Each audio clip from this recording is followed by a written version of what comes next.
I'm a middle schooler interested in learning about horseshoe crabs. My friends and I are with Clean Ocean Action, Jenkinson's Aquarium, to learn about this interesting species. Come on!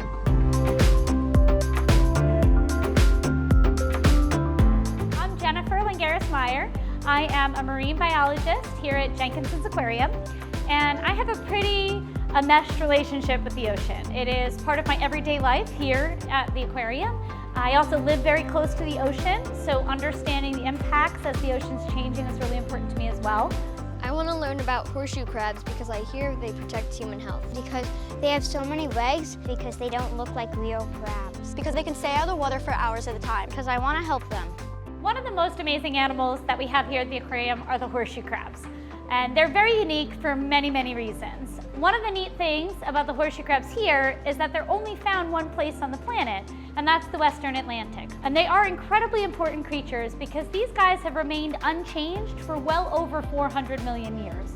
They're what we call a living fossil. We find them in the fossil record, and then here's the living animal as well.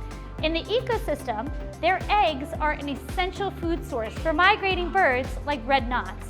For people, if you've ever been to the doctor, taken a vaccine or an antibiotic, you can thank a horseshoe crab.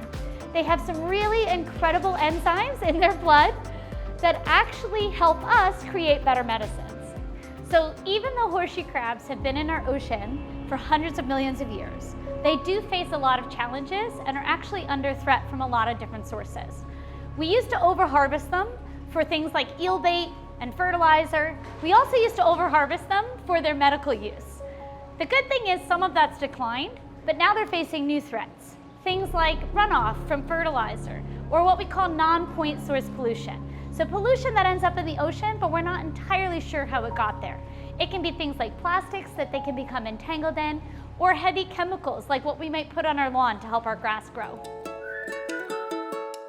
Why are they called horseshoe crabs? So the crab part came because it has all of these amazing legs, but the horseshoe part actually came from the shape of its front shell. So you can actually see that they are shaped just like a horseshoe, and that's where they got their name. But the truth is they're not actually crabs.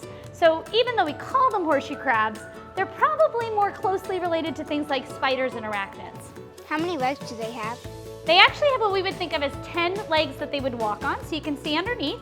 So they have several sets of legs that they're gonna use to move themselves through the ground. So they have 8 legs that they're gonna use to walk, and then they have another leg on the back on each side. It's kind of shaped like a flower, and that's really good for burrowing or pushing themselves forward into the sand. How can you tell the difference between males and females? So females, the first 4 sets of legs all look the same. Males have a very special set in the front. They call them boxing gloves because they're shaped a little bit different. So there's a very big size difference too between females and males. Females are at least 30% bigger than males. How many eyes do they have? So horseshoe crabs have an amazing sense of sight. They have these eyes here on the top, we call those compound eyes. Think about the way a fly might see. Each side has at least 10 lenses, so they see a lot of us. Then they have simple eyes. We think they probably have about 10 of those. Some of them right up in the front here look as small as poppy seeds. They're gonna use those just for seeing light and dark. And we think that's actually one of the ways that they can tell when it's a full moon. What does it mean to be synchronized with the moon? So the neat thing about horseshoe crabs is they come up to lay eggs at very specific times of the year. We find that they really only come up during a full moon. So that tells us they must have some understanding of the stages of the moon. What does spawning mean? So spawning is when an animal is going to reproduce, and the way that they do it is they release an amazing amount of eggs, either out into the ocean or they'll lay them in a specific place like horseshoe crabs do. And then the boys will come behind and make sure that they're fertilized. Their tails look sharp. Do they sting?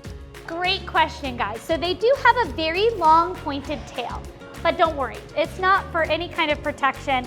It's really not gonna sting you, and it's not gonna hurt in any way. Their tail is just for helping them steer and also helping them flip over. And that tail has its own special name. We actually call it a telson.